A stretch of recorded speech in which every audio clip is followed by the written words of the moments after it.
যেহেতু আমি কিন্তু একজন টিচার, তোমার ছাত্ররা ছাত্রের মতো আচরণ করে খেলাধুলা করবা। এখানে কিন্তু বিহেভ খারাপ করলেও কিন্তু তার শাস্তি তোমরা পাবা। হ্যাঁ, 2 নম্বর কথা, তোমরা ছাত্র কিছু কথা বলছে, খেলা হবে প্রতিযোগিতা, প্রতিহিংসামূলক নয়। আর যে থাকবেন মানিয়ে নিতে হবে।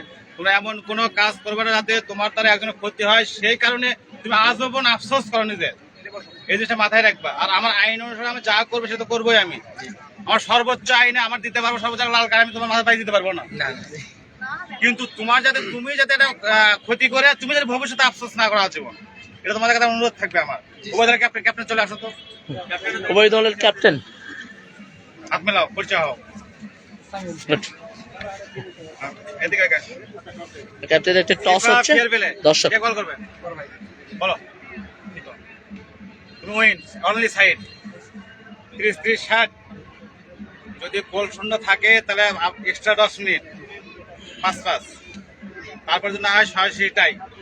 আর তোমাদের 2 জনের দায়িত্ব হবে যত আর্গুমেন্ট যত কিছু বর্তমানে আমার সাথে কথা অন্য কেউ করবে না। হ্যাঁ, টিম কন্ট্রোল করার দায়িত্ব তোমাদের।